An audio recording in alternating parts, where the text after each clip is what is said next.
곧 황폐와 멸망이요 기근과 칼이라. 내가 어떻게 너를 위로하랴. 네 아들들이 곤비하여 그물에 걸린 영양같이 온 거리 모퉁이에 누웠으니 그들에게 여호와의 분노와 내 하나님의 견책이 가득하였도다. 자녀가 없어요. 자손이 없어요. 자손들이 이미 다 죽었습니다. 길거리에 있어요. 길거리도 그냥 길거리에 영양처럼, 그물에 걸린 영양처럼 축 늘어져 있어요. 아이들이, 자손들이 길에 누워 있습니다.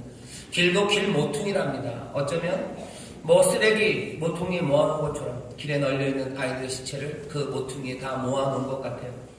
참혹한 전쟁입니다. 기근이에요. 칼입니다. 하지만 이런 것들이 꼭 칼에 죽은 아이들만 길에 널브러져 있는 건 아니고 모퉁이에 쌓아져 있는 것만은 아닐 겁니다. 겨울이라는 시간들은 그래요. 미래가 잘 안 보이는 거죠. 한 가정에도 그 장래가 보이지 않는 겨울의 시간들이 있어요. 내 자손들이 잘 될 건 이미 틀린 것 같아요. 내 자손들이 덫에 걸린 영양처럼 길거리에 누웠고 모퉁이에 누워있어요. 꼼짝도 못합니다. 겨울, 그 겨울입니다. 이 겨울은 생각보다 꽤 길고 또 추웠던 것 같습니다. 19절 보면 그렇게 돼 있죠. 이 두 가지 일을 네가 당하였나니. 두 가지 일이라고 표현된 건 아마 두 배라고 읽는 게 더 맞을지도 모릅니다. 이사야서 40장 2절에 보면 그런 말씀이 있어요. 너 복역의 때 예루살렘아, 네게 복역의 때가 이제 끝났고 네 죄가 사함을 받았다. 네가 여호와께 배나 두 배나 받았대요. 충분히 벌 받았다는 거죠. 여기는 아직 겨울입니다. 충분히 받았다는 건요, 두 배로 훨씬 더 많이, 생각보다 더 춥다는 거예요. 참 겨울이 아파도 많이 아프다는 겁니다. 그리고 겨울이 참 생각보다 길다는 거죠. 우리의 삶의 황폐함이 생각보다 길어요. 우리 가운데 슬픔이, 그리고 소망 없는 날들이 생각보다 깁니다. 두 배나 되고요. 그 미래, 그것도 잘 보이지 않습니다. 황폐와 멸망, 기근과 칼이라고 말하고 있어요.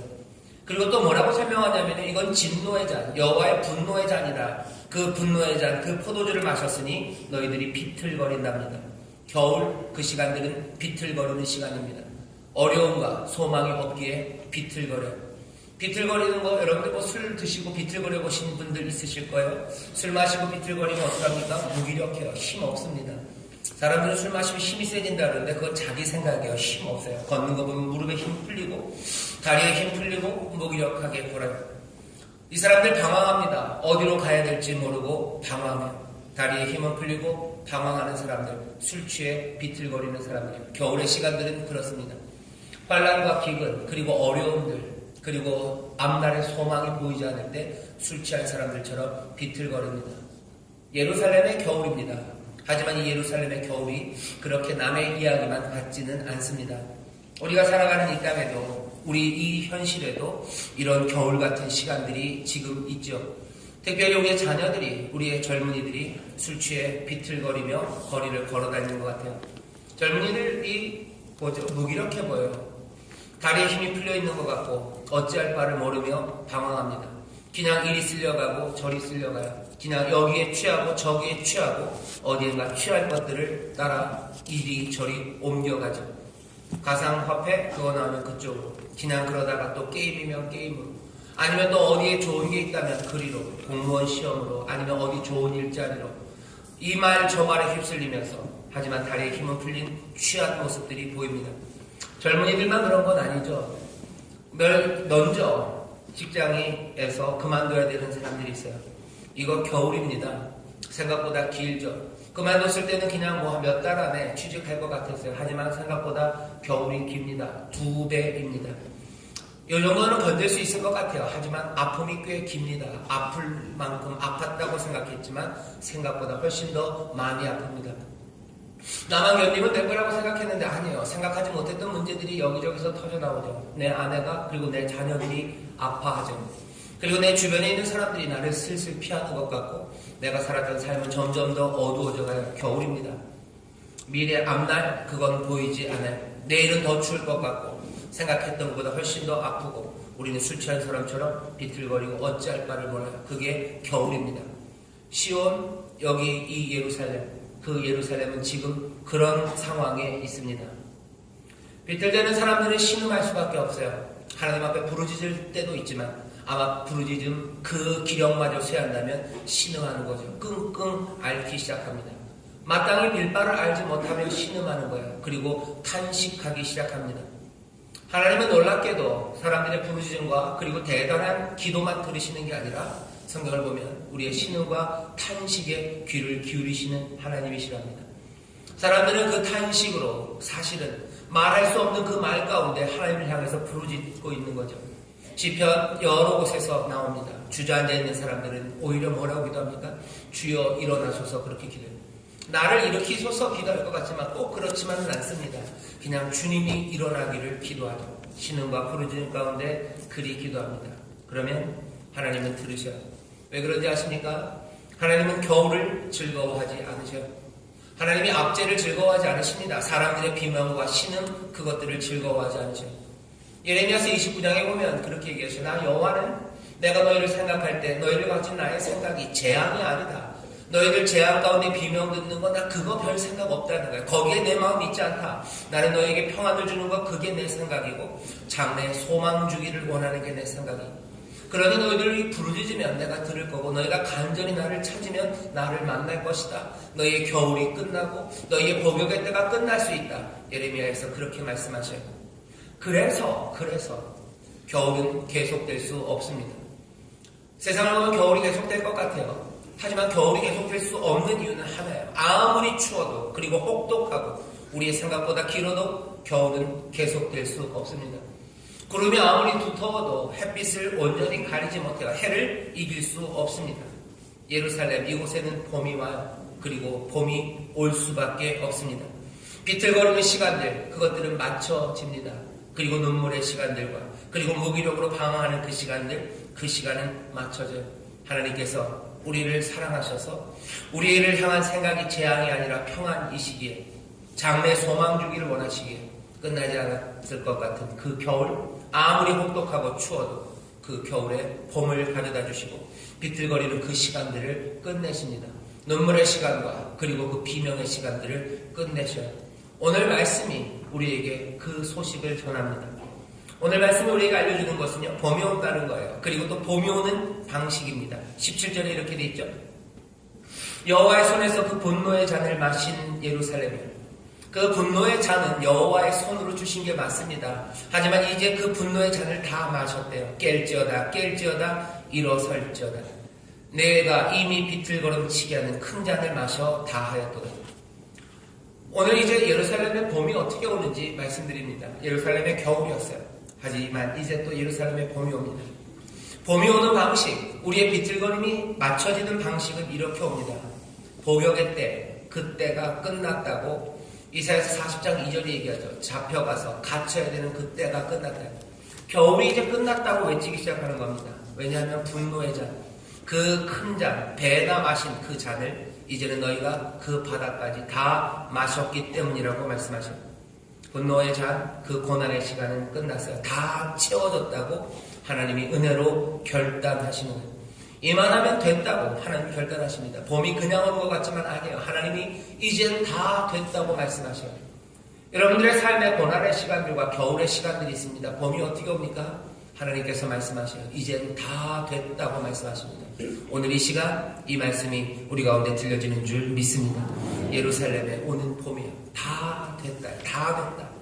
거기서 끝나지 않습니다. 22절에 보면 이렇게 되어 있어요. 내 주 하나 여호와 그 백성을 신원하시는 내 하나님이 이같이 말씀하시되 보라 내가 비틀거리게 하는 잔 곧 나의 분노의 잔을 내 손에서 거두어서 너를 비틀거리게 했던 그 분노의 잔 그것들을 내가 거두시겠대요. 네 손에서 거두겠다. 그 잔 빼서 오시겠다는 거예요. 너에게 어려움을 주었던 그 모든 것들 하나님의 놀라우신 주권적인 능력과 그 주도적인 역사를 통해서 그것들을 거두어 가겠다. 그러니 그만 마셔도 된다. 그 분노의 잔은 이제 내가 가져간다. 내가 가져간다. 그 다음에 결심을 말씀하십니다. 22절 뒤에 보면 올려서 거두어서 너로 다시는 마시지 않게 하고 이제 그 분노의 잔, 그 널 어렵게 만들고 겨울을 가져다 줬던 그거 이제 너 다시는 마시지 않게 하겠다는 하나님의 결심입니다. 봄은 어떻게 와요? 하나님의 결심으로 와요.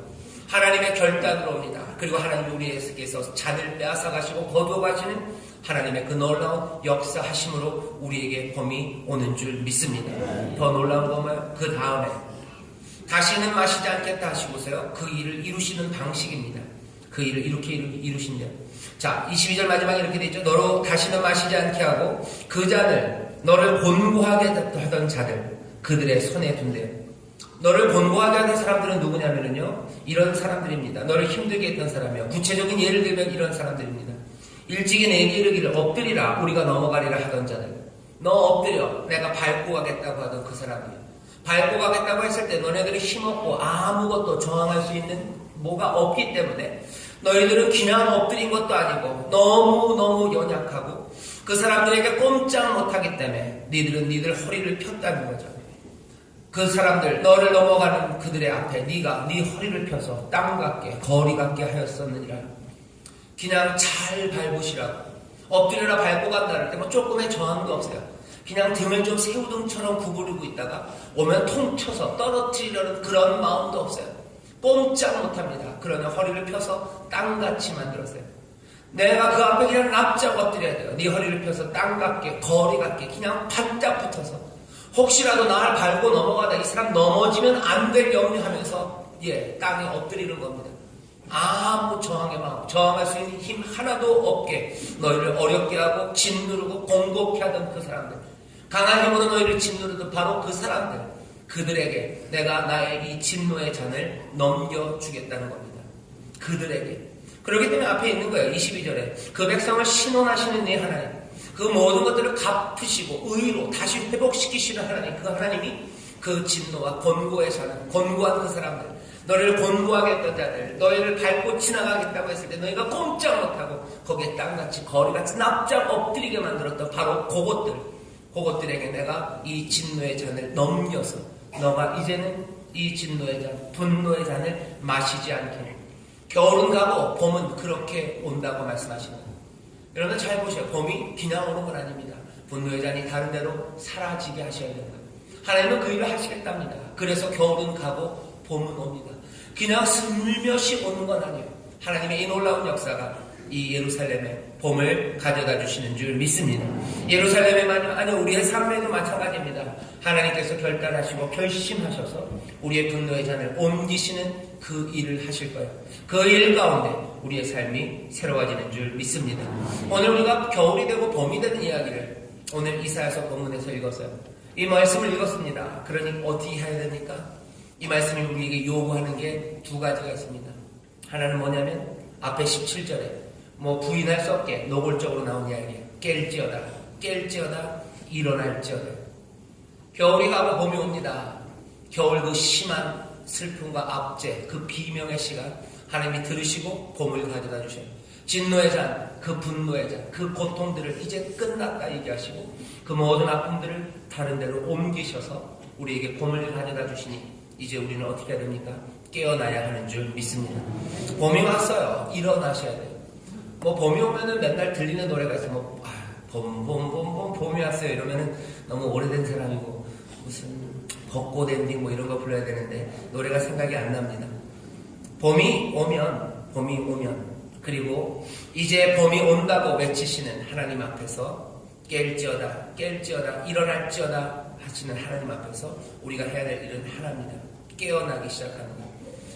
분노의 포도주, 그 분노의 잔을 마셨습니까? 그럼 술에서 깨어나야 돼요. 술 마셔서 비틀거렸던 그 혼돈, 거기에서 깨어나야 돼요. 이리저리 방황하던 삶에서 깨어나야 합니다. 진리, 그것 따라 걸어가기 시작해야 돼요. 깰지어다 일어날지어다 얘기해요. 무기력하게 주저앉아 있지만 안 돼요. 무릎에 힘 빠졌다고 헐렁헐렁거리면 안 됩니다. 이제 그 분노의 잔은 넘어갔어요. 이제 깨어나야 돼요. 술에서 깨어나야 되고 이제 일어서야 합니다. 자리에서 일어나야 해요. 비틀거리는 건 멈춰줘야 합니다. 똑바로 걷기 시작해야 합니다. 지지난주 에베소서 4장 말씀, 5장, 6장 그 말씀을 설명하면서 제가 전했던 말씀이 있어요. 걸어라, 그죠? 걸어라. 앉아라, 걸어라. 그리고 서라 그랬는데 걸어라 이 얘기예요. 일어나서 똑바로 걸어라. 깨라, 일어나라, 걸어라. 똑바로 걷기 위해서 악을 버리고 주의 뜻이 무엇인지 성령의 충만한 가운데 흔들리지 말고 그 자리에서 일어나서 걷기 시작하는 겁니다. 봄이 오면 걷기 시작하는 거예요. 바람이 불면 풀이 누워요. 김수영 시인이 그러죠. 풀이 바람보다 먼저 눕는데요. 풀은 바람보다 먼저 누워요. 하지만 또 놀랍게도 풀은 바람보다 먼저 일어섭니다. 봄바람이 불면 일어서야 돼요. 겨울바람이 불어올 때 풀은 어쩌면 그 겨울바람이 채 닿기도 전에 먼저 쓰러지는 거죠. 환경이 어렵고 그리고 힘들고 비명 악소리 나는 세상에서 꼼짝 못하고 여기 그 허리를 펴서 길바닥처럼 거리처럼 엎드릴 수밖에 없었어요. 하지만 다른 바람이 불면 풀은 김수영 씨는 그래요. 바람보다 먼저 일어선대요. 봄이 오는 소리가 우리에게 전해주는 말은 깰지어다 일어나라 하는 말입니다. 깰지어다 일어나라 하는 말에 안 일어나는 사람이 있는가 하면 일어나는 사람이 있어요. 요한복음 5장에 보면 베데스다 거기 있었던 38년 된 병자입니다. 38년 된 병자는 겨울바람 불어올 때 누구보다도 먼저 누웠던 사람인 것 같아요. 아무것도 할 것 없이 베데스다 그 연못 앞에서 그냥 무기력하게 비틀거리며 살았던 그 사람입니다. 하지만 그 병자에게 예수님 오셨어요. 오셔서 하신 말씀 뭡니까? 일어나라 네 자리를 들고 걸어가라 말씀하셨어요. 어떤 일이 일어납니까? 그 사람이 곧 나와서 자리를 들고 걸어갔답니다.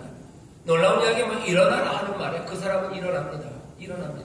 오늘 말씀이요. 깰지어다 하는 말이 들려요. 여러분들 깨어나셔야 돼요.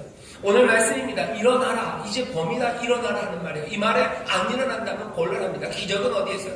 이 부르시는 말씀에 순종하며 일어서는 사람들, 깰지어다 하는 말에 깨어나는 사람들, 그 일을 통해서 하나님의 놀라운 영광 그리고 역사가 일어납니다. 봄바람이 불면 싹들은 기지개를 켜며 일어나요. 그냥 미물도 일어나요. 마른 나무 같았고 얼어버린 나무 같았고 그냥 얼음 투성이에 그냥 그 눈에 그 진눈깨비에 꽝꽝 얼은 것 같은 그 어린 가지들도요. 봄바람이 깰지어다라고 부르면 어떡합니까? 그 바람에 이 싹들은 기지개를 켜며 일어납니다. 한 새싹도 일어납니다. 우리는 이 봄에 하나님이 우리에게 주시는 말씀, 겨울이 끝났어요.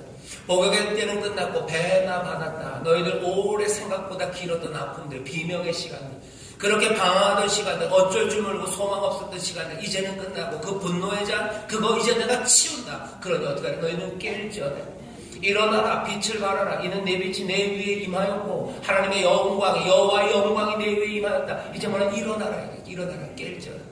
일어나서 걸어라. 방황하지 마요. 방황은 멈추고 비틀거리는 일들 멈추고 자리에서 일어나서 네 그 자리를 들고 걸어가라. 빛 가운데 걸어가라. 일어나라는데 일어나지 않는 사람들이 있어요. 봄이 왔는데도 겨울옷을 벗지 않는 사람들이 있어요. 빛이 임했는데도 여전히 어둠에 사는 사람들이 있습니다. 봄이 왔는데도 깨어나지 않는 사람들이 있어요. 그 진노의 분노의 잔을 다 옮겼다 하는데도 아직도 술 취하며 그 분노의 잔에 취해서 주저앉아 있는 사람들이 있습니다. 그러면 안 됩니다. 봄은 일어나는 사람들을 기다려요. 깨어나는 사람들을 기다립니다. 봄을 맞이하여 깨어나시기를 주의 이름으로 축원합니다. 봄이 옵니다. 일어나시고 깨어나시고 주와 함께 걸으시기를 주의 이름으로 축원합니다. 두 번째 오늘 말씀이 우리에게 주는 교훈은요. 봄이 온다 깨어나라요. 그 다음은 여기 말씀 보면 재밌는 게 있습니다. 하나님께서 그 분노의 잔을요. 너희들에게서 빼앗아서 너희를 곤고하게 했던 그 악당 같은 것들에게 넘기신대요. 분노의 잔을 넘긴답니다. 이 이야기는 굉장히 유명한 이야기입니다. 분노의 잔이라는 주제. 예레미야서 25장에 보면 그 이야기가 나와요. 예레미야서 25장에 보면 하나님이 예레미야에게 얘기합니다. 내가 분노의 잔을 모든 나라에게 줄 거래요. 모든 나라에게.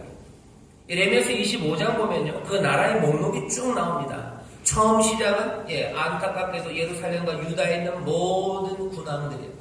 예루살렘과 유다를 비롯해서 애국으로 그 다음에 모든 잡족들, 블레셋들, 에돔, 모압, 암몬 끝내는 마지막 바벨론 거기까지 세상의 모든 나라 그 악한 것들 거기에 하나도 남김없이 하나님이 진노의 잔을 주시겠대요. 분노의 잔, 이 하나님의 진노의 잔은요 돌고 돕니다. 뭐 이거 잔 돌리기 비슷해요. 잔 돌리기예요. 폭탄 돌리기. 하나님의 진노가 여기서 여기로 또 여기서 여기로 계속 악한 곳으로 돌아요. 이 돌고 있는 이 잔이 멈춰지는 곳이 있습니다. 예수님이 겟세마네에 하셨던 기도를 여러분들 아실 겁니다. 이 하실 수만 있다면 이 잔을 내게서 지나가게 하옵소서 기도하죠. 이 분노의 잔이요. 이 잔이 지나가면 좋겠어요. 왜? 이 분노의 잔은 취하게 만들고 이 진노의 잔은 우리를 무기력하게 만들고 비명 지르게 만들고 고난과 어두움, 압제 그 모든 겨울을 만드는 겁니다. 지나가면 좋겠죠. 예수님도 그거 지나가는 거 원하십니다. 당연하죠. 예수님도 편안한 거 원하셨을 거예요. 안정된 삶 원하셨을 거예요. 하지만 그 잔을 받으시죠. 그 잔은 땀이 핏방울이 되는 잔입니다. 그 잔은 물과 피를 쏟는 잔이고 고민하고 눈물을 흘리고 간절하고 헐떡거려야 되는 삶이고 모욕받아야 되는 거고 그리고 아픔으로 그리고 헐떡거리며 고개를 올라가야 되는 거예요. 사람들 앞에서 벌거벗겨져야 돼요. 침뱉음 당해야 되는 거예요. 가시 면류관 써야 하고 못 박혀 그곳에서 하나님 간절히 불러야 되는 비명입니다. 신음입니다. 겨울에 있었던 그